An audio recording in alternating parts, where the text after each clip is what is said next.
Looks like people are starting to come in. Very nice. Welcome, everybody. Yeah, I think it's time to get started. Thanks everybody for joining.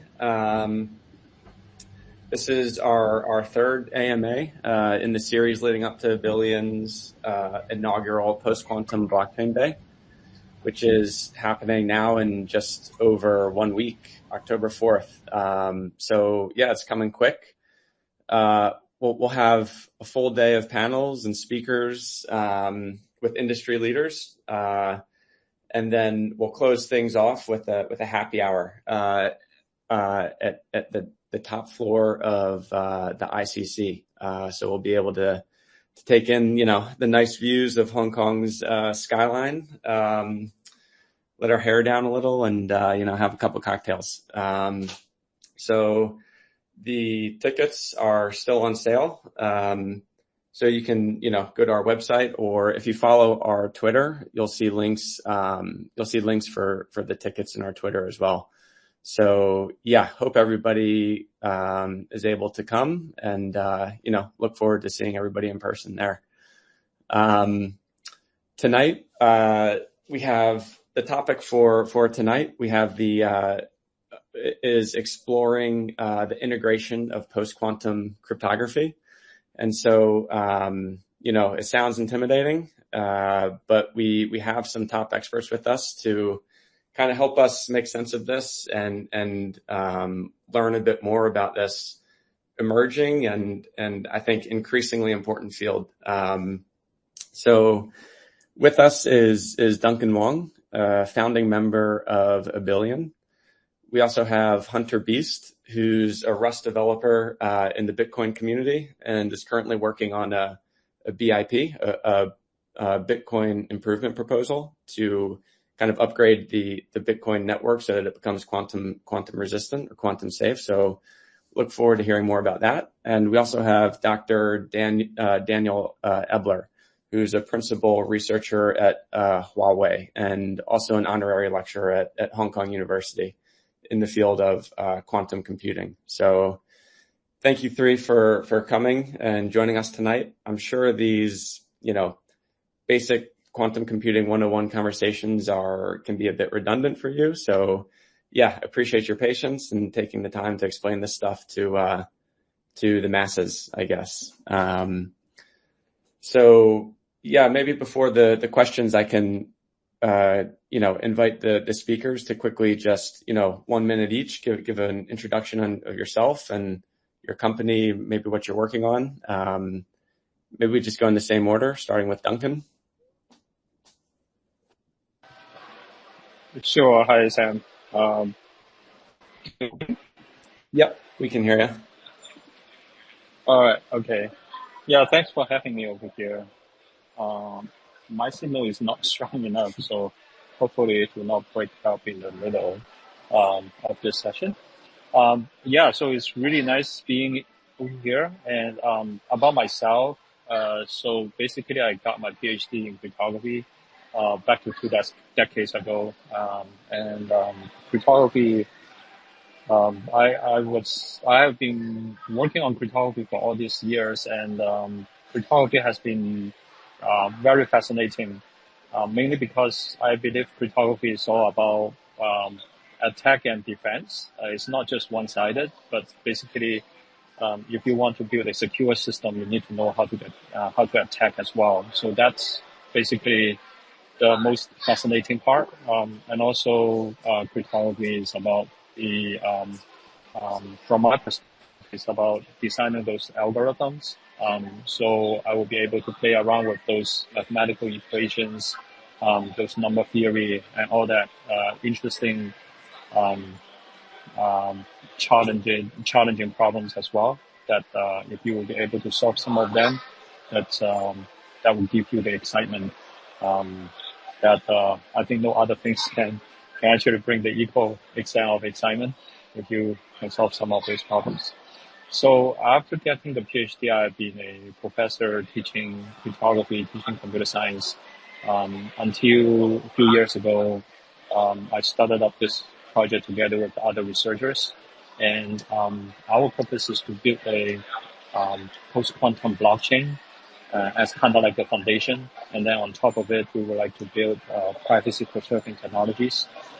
So as you can see today, the Abelian is basically a post-quantum blockchain system, which supports multi-layers of privacy preserving features, starting from the lowest one, which is pseudonymous, just like Bitcoin Ethereum, all the way to fully private, that you can basically choose what kind of addresses you use in order to pick what privacy level you want to store your Able tokens as well as your own tokens as well. As we also launched the Abelian user token protocol as well. So basically, in the last few years, we've been working on this, and I still believe that right now it's just the beginning. There's a lot of things that we need to improve, we need to work on, and also I just can't wait to partner with more developers and more experts in order to make the Abelian ecosystem and also the blockchain at large more mature, more decentralized, and more user-friendly in order to use. Yeah. Cool. Thanks. Hunter, you want to introduce yourself? Hey guys. So I'm Hunter Beast. That's my pseudonym. It's not my real name, but that's what you'll know me by. Because in the Bitcoin community we do value privacy. I've been a full-time Bitcoin. I've been building on Bitcoin since for the past 3 years.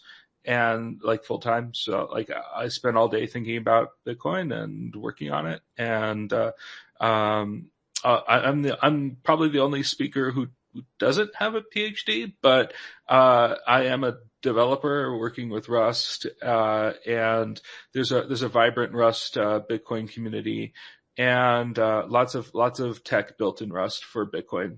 And, it'll actually play a role in as some of the test vectors that we're using for the BIP I'm introducing. It's a draft BIP right now, but it is presented to the larger Bitcoin community through the Bitcoin Devs mailing list and through Delving Bitcoin, which is a forum for Bitcoin devs. And we're also covered by Bitcoin Uptech, which is a newsletter that goes over all sorts of new developments. I've been working on that BIP for the past 4 months or so, and it's gotten pretty mature. We're almost ready to get that reviewed by the community in a more serious manner.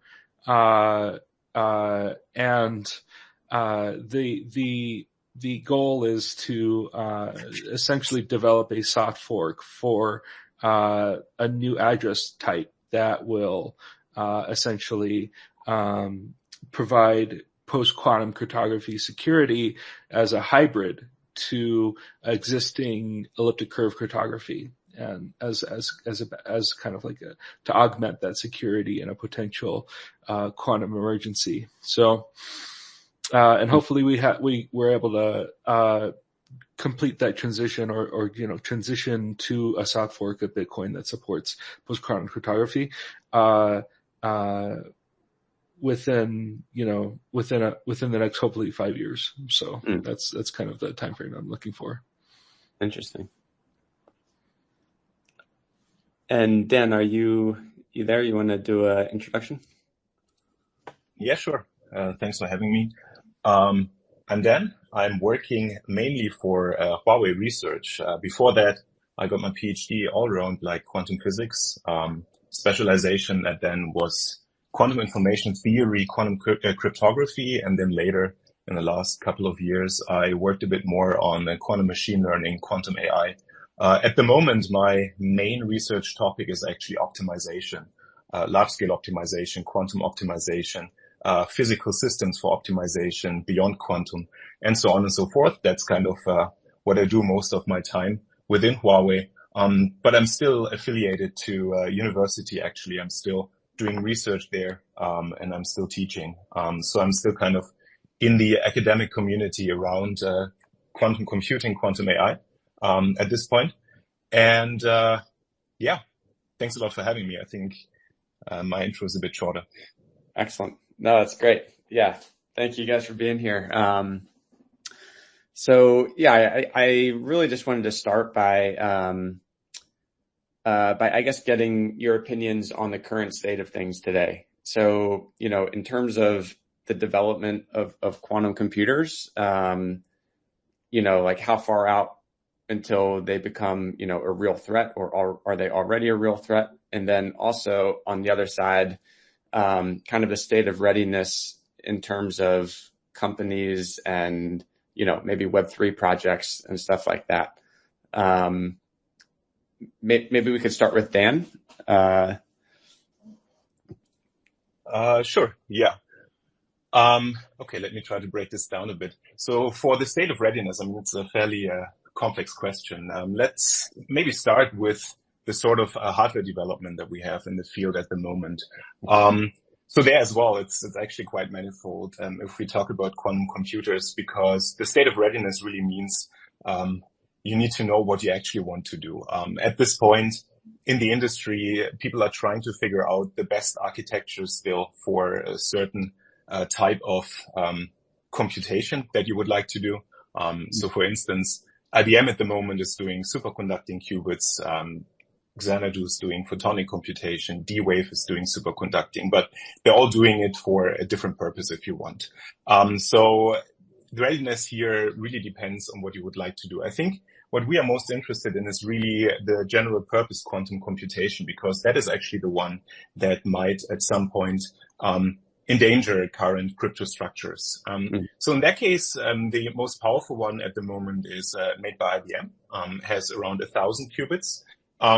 But if you look at those qubits numbers, you have to be aware that those numbers themselves are actually a bit deceiving. So nowadays, people assume that you do have a very stark difference between the qubit numbers that are actually published and the number of qubits that are actually usable. You can think of this in the following way. In your computer, you have a logical bit. That thing is without any error. You can kind of use it. In a quantum computer world, if you are looking at qubits, what is stated usually are physical qubits. These are really the physical tiny systems that you're working with.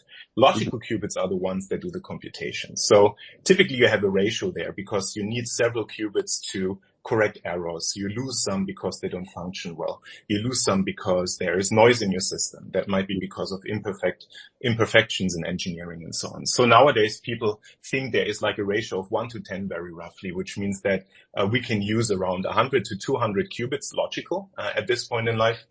And people at this point anticipate that for running valuable algorithms, that includes, for instance, Shor's algorithm for prime factorization, we need around 2,000 logical qubits.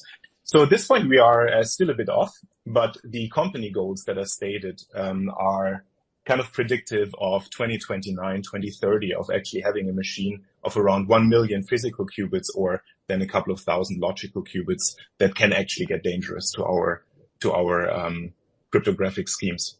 I see. So 1 million is kind of the magical mark.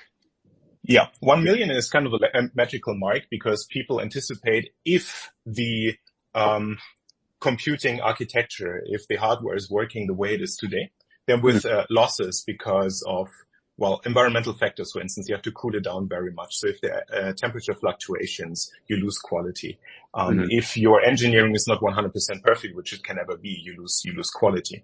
Yeah. And you need to have error correction because it's an analog system after all. So you would like to correct errors afterwards, and you can only do this with other qubits in our case. So ultimately, people say 1 million qubits is kind of like the magical barrier beyond which you can actually do useful quantum computation. I see. Okay. Duncan, do you have anything to add in terms of the kind of state of the current state of quantum, computing today?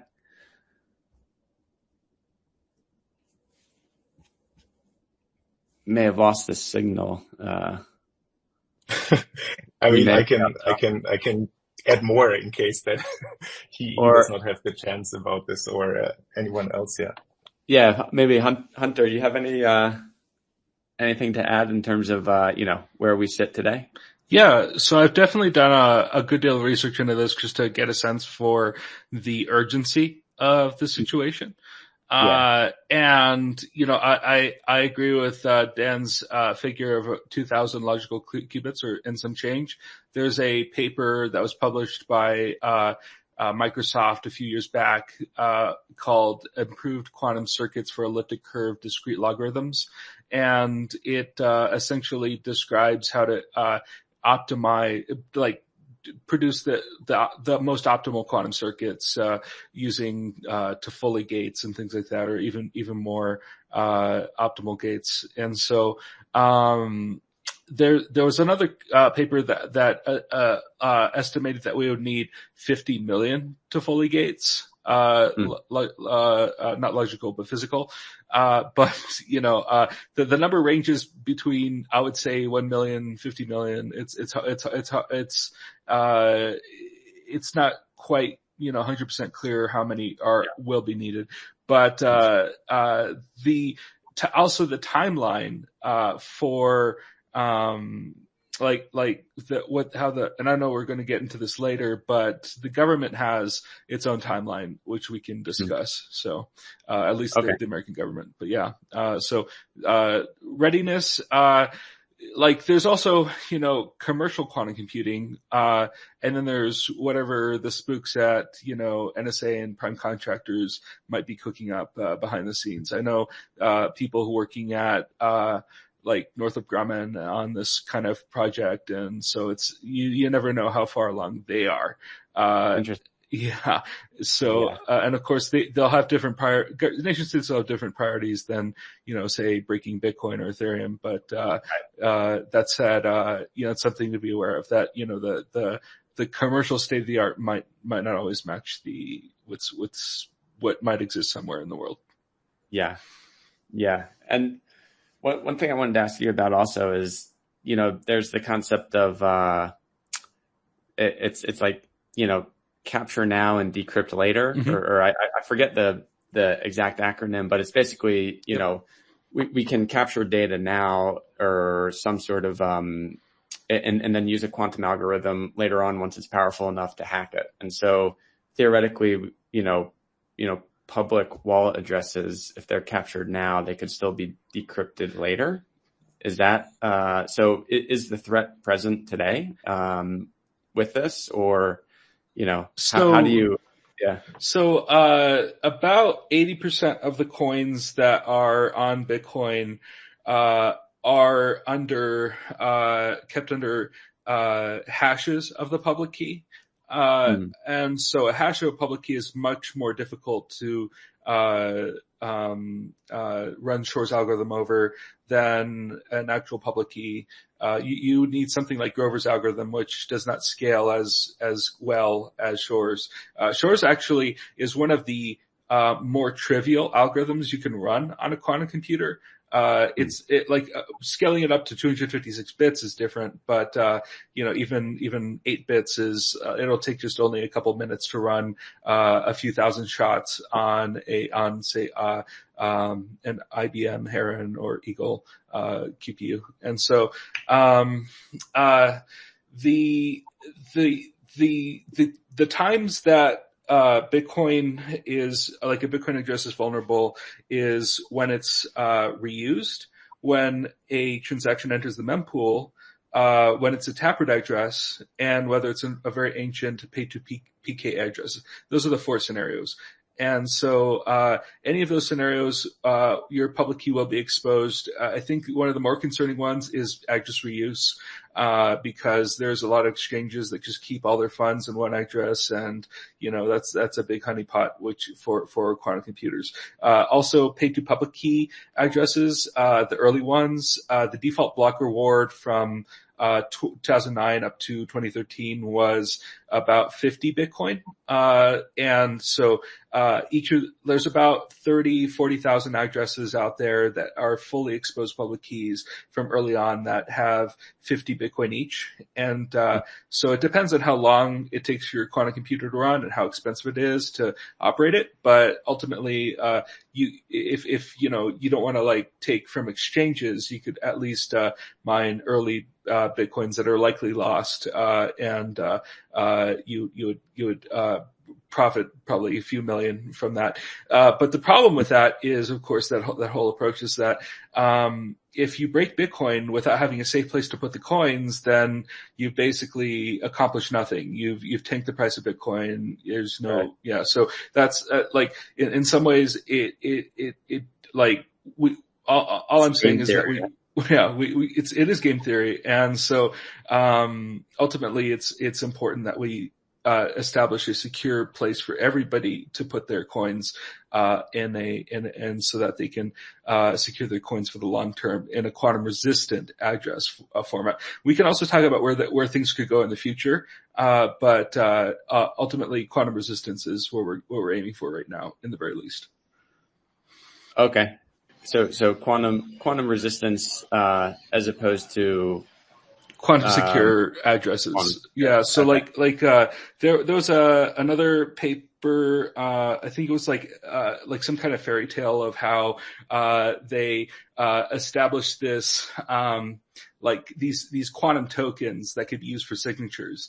And so you could sign for a public key, and this would be a classical public key that could verify classically, but you would need a quantum computer in order to sign for that, message. And so, that could actually be where we really want Bitcoin to land, because that would be essentially, hopefully unbreakable by, even the most advanced quantum computers 100 years from now. And, you mentioned store now and decrypt later attacks. Yeah. Yes. One of those attacks that I think is going to be really prudent to keep in mind is that, privacy coins like Monero, they are not using, so bulletproofs are not quantum resistant. And so, essentially a concern. Sorry, what are bulletproofs? Bulletproofs is how Monero, secures its like against double spend, while also, having a private, private inputs and outputs. So having privacy on chain privacy, of how much you're spending and who you're spending it to and that sort of thing. And, without also introducing inflation into the protocol.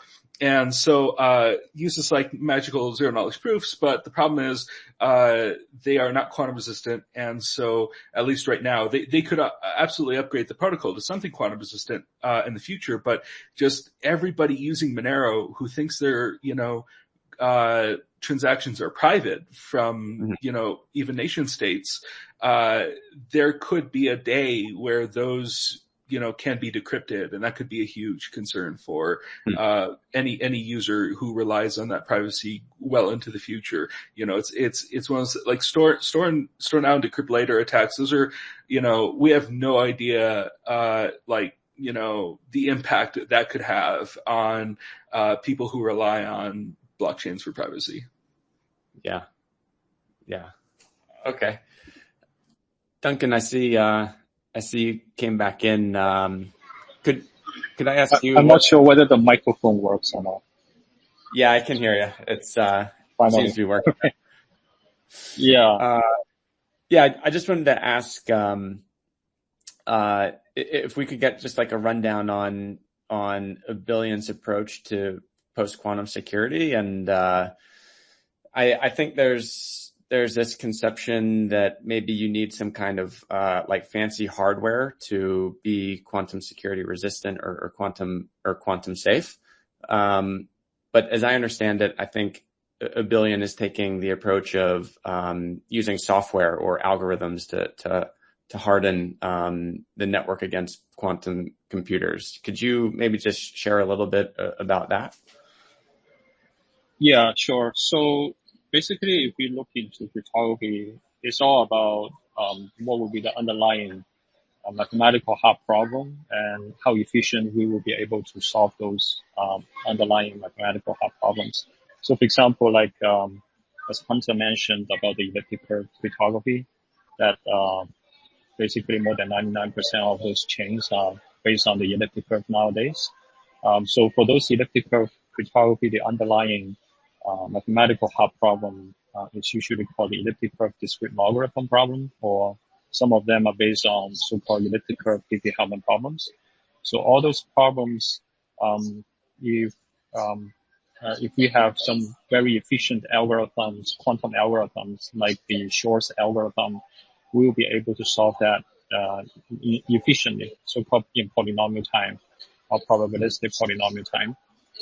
So in order to design a secure system which can be secure against quantum computer, we need to make sure the underlying mathematical problem is hard to solve, which means we don't have an efficient quantum algorithm which can solve the underlying mathematical problem. So for example, like Abelian is making use of the lattice-based hard problems. One of the most famous hard problem is called LWE, learn with errors. So for this set of hard problems, at this moment, there is no efficient quantum algorithm has been found yet. Doesn't mean that in the future it's impossible to find it. It's just that at this moment there is no efficient algorithm, quantum algorithm, which can solve the problem.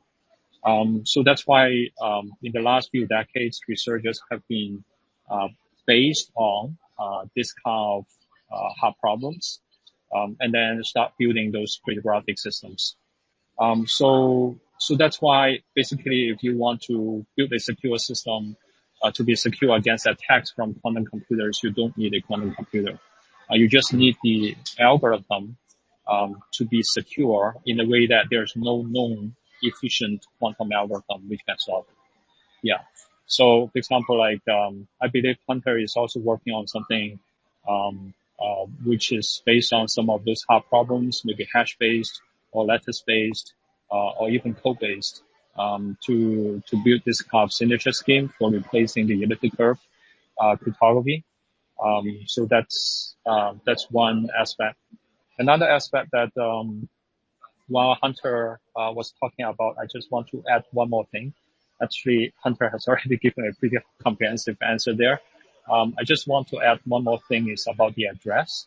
So for example, on Bitcoin, if you generate the address without sending any tokens out, your public key will not be on the ledger.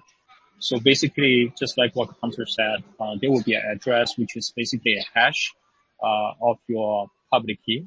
So just based on the address, even if the quantum computer become very mature, for example, having 1 million qubits, the hackers will not be able to efficiently reverse and obtain the private key unless your public key is on the ledger. So that's why we are actually looking into the public keys of those addresses, which are on the ledger. And if you send one transaction out, then your public key will be on the ledger, on the Bitcoin ledger. So that's why I'm not sure, but I think it's a very interesting statistical question to check on the Bitcoin system to see at this moment 3 to 4 million tokens that we believe to have the corresponding private key lost. How many of them have actually sent at least one transaction out, which means those addresses will be on the ledger. Some of them may have never sent any tokens out, which can stay longer, I would say, in order to keep the Bitcoin system secure. Yeah, just want to add one more thing over here. Yeah. So is it safe to say that the underlying mathematical problem for the Abelian network is much harder to solve, so therefore it's more quantum resistant or quantum safe? So non-technically, yes, that's the case. But actually it's more about whether we will be able to find an efficient algorithm or not. So if we defined the hardness of solving a problem by like how long we will be able to find an efficient algorithm, then the answer is yes. Okay.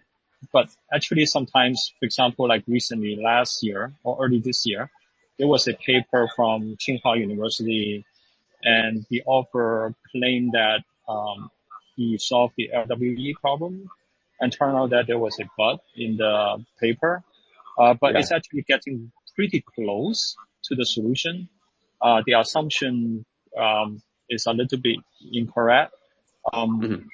But it's very hard to say, hey, how close we are regarding solving the LWE problem. Yeah, so it's hard to tell. Yeah, so all I can say at this moment is that there is really no efficient algorithm which can solve those lattice-based. And in fact, if you look into those papers, there are actually a lot of lattice-based hard problems have already been solved. Actually, it's not like if you are using lattice-based cryptography, then you are safe from quantum computer attack. We really need to look into the algorithm and see how the design of the digital signature scheme, so-called, is reduced to the underlying hard problem. And it actually takes years for the research community to verify and to review, to comment, in order to make sure whether a signature is secure or not. So, for example, like early this year, NIST standardized the lattice-based, basically two signature schemes, two quantum signature schemes. One is lattice-based, another one is hash-based, and also standardized a KEM scheme, which is basically like an encryption scheme, which is lattice-based. It actually has taken years, since like 2016, 2017, that the research community has been working on this standardization till now.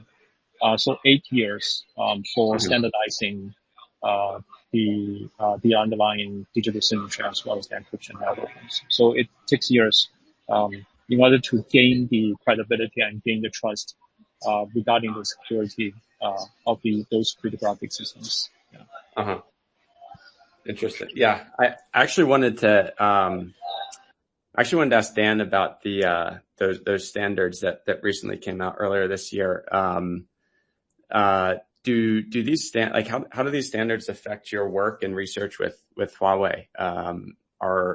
Because I think NIST is a U.S. organization, but it's kind of a de facto standard setting body for quantum computers. So are you still following the standards that NIST is setting, and how does Huawei sort of react to these new standards coming out?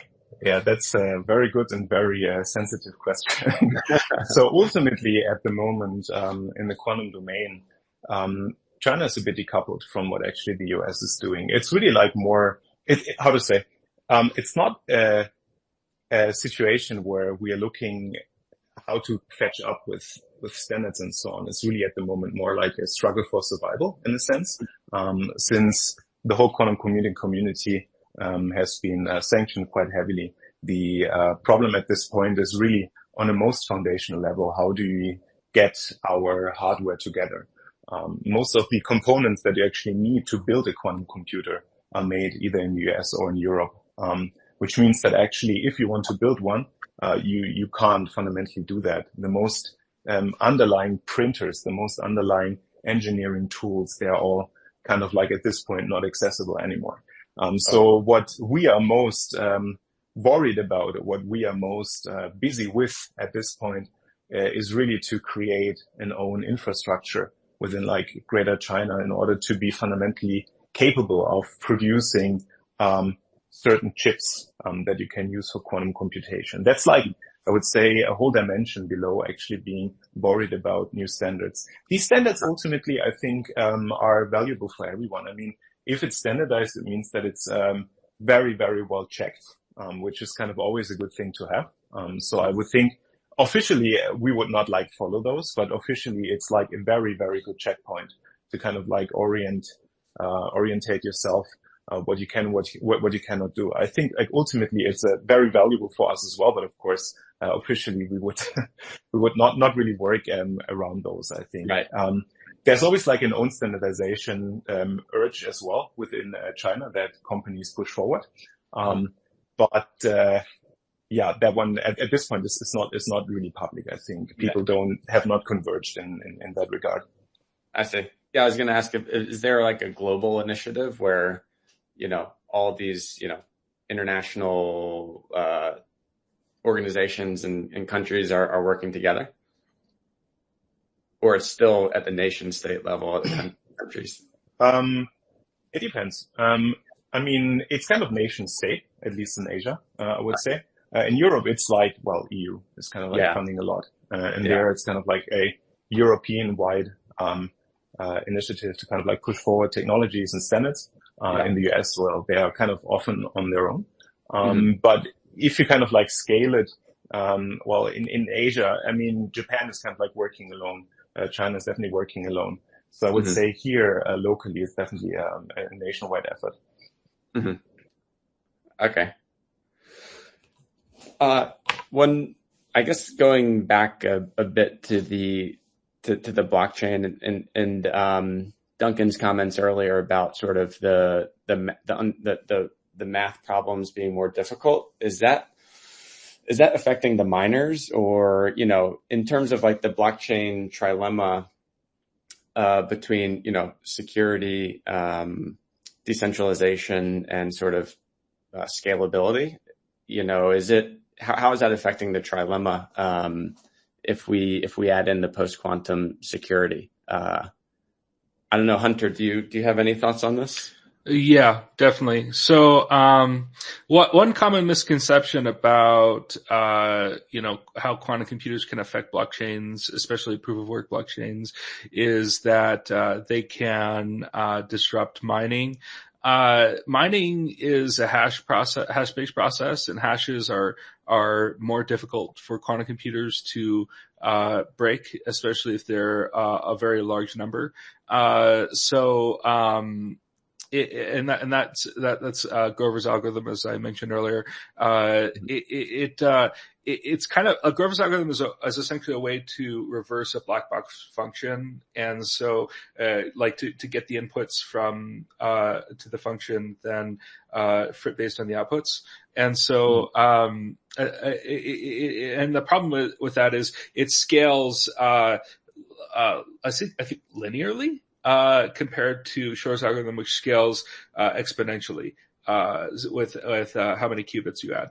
And so, if you were to add another bit to SecP 256K1, which is the elliptic curve that is securing Bitcoin right now, it's a classical algorithm, and it relies on the discrete log problem, as Duncan mentioned earlier. Then it's ultimately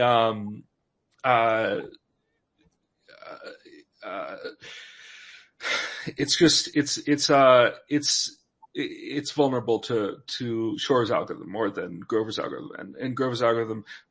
So I mean, Shor's algorithm, if you add another bit, it only increases the difficulty by a small amount, whereas if you add another bit for Grover's algorithm to solve, it would essentially double the difficulty. And so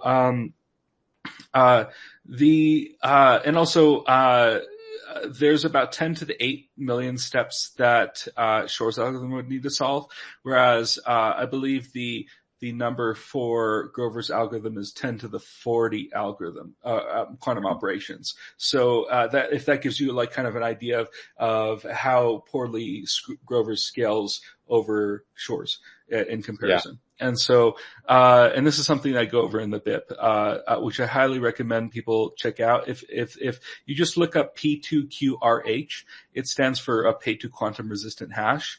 And it is essentially a draft BIP that I'm working on that includes a lot of this information.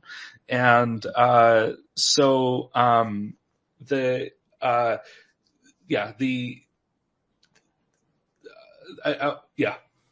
Yeah.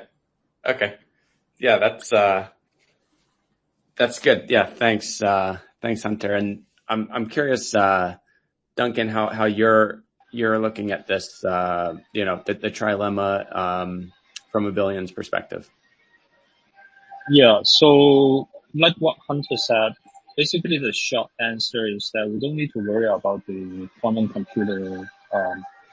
If you are running the POW with the existing, for example, the big compute, the big compute POW, because it's basically hash based, and Grover's algorithm is basically just cut the security to half at most.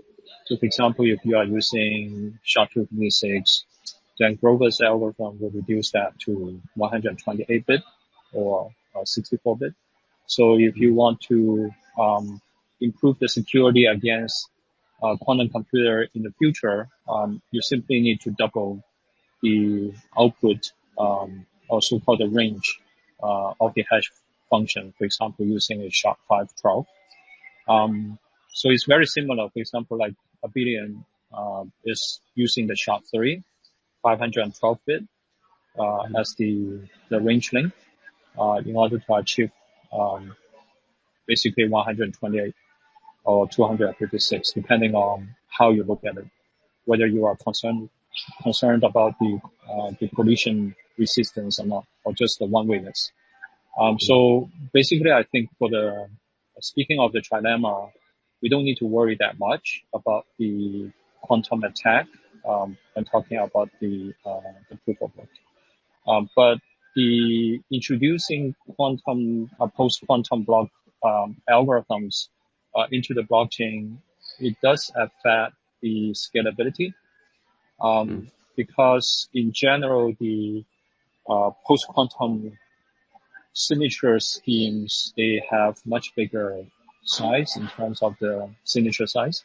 So, and also the key size, the private key size, the public key size, they are all much bigger. Regardless you are using lattice-based or hash-based. So those key sizes, signature sizes are much bigger, which means if you just directly fit everything into a block, it will not scale well. So that will affect the scalability. But of course, we can do a lot of optimization instead of putting the entire signature into a block. We can have a lot of other engineering approach in order to improve the scalability. But definitely, it's not just a direct porting by replacing the elliptic curve into a post-quantum algorithm. So that's why, say for Abelian, the layer 1 Abelian is focusing on the security part, as well as the decentralization part. And then the Abelian Foundation is building the QDAY, which is the layer 2, for the smart contract support as well as the scalability part. And there is a bridge connecting the layer 1 and layer 2 together. So for all the smart contract, for all the data, they will basically have a digest or so-called a fingerprint written onto the metadata part of Abelian in order to make sure the layer 2 is somewhat post-quantum, but it's not like 100% post-quantum yet. But at least for the ledger itself, it has a trace over there with the post-quantum security as well.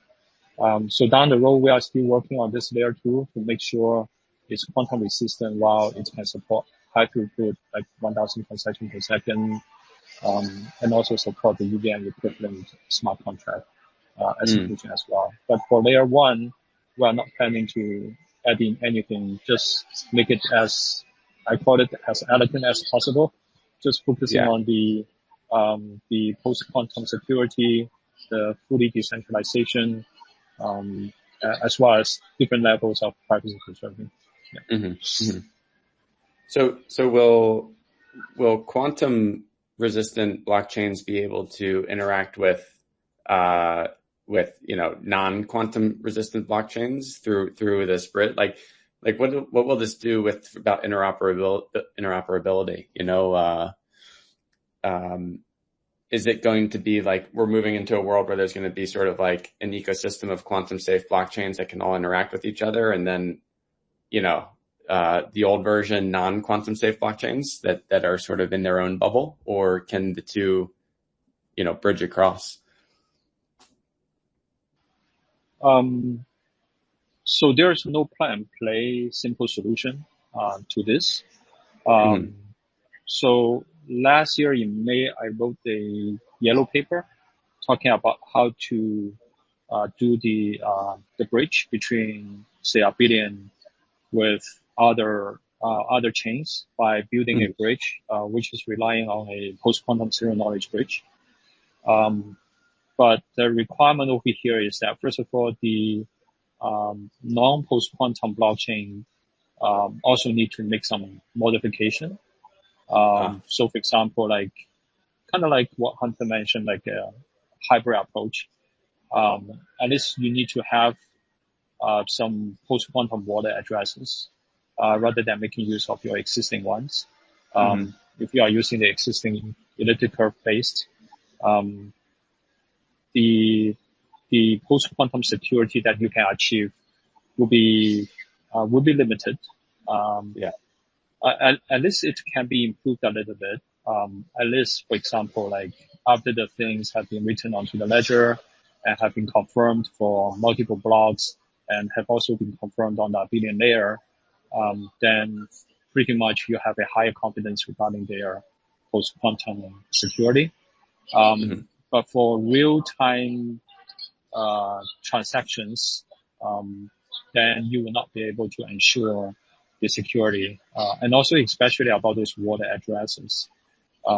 It's going to be very inconvenient if you keep using those elliptic curve based wallets, because as I just mentioned early on, that if you send one transaction out, your public key is basically out, because otherwise the receiver will not be able to verify your signatures. So if you are considering the elliptic curve as a one-time use, then the usability of the blockchain will become a big issue. So I'm not sure whether there is a very efficient way to upgrade other chains to post-quantum. But if you are interested in this topic, I hope that you will spend some time to read my yellow paper to see whether that one makes sense to you. But definitely you need to build a bridge, and also you need to upgrade the wallet addresses as well. Got it. Cool. Okay.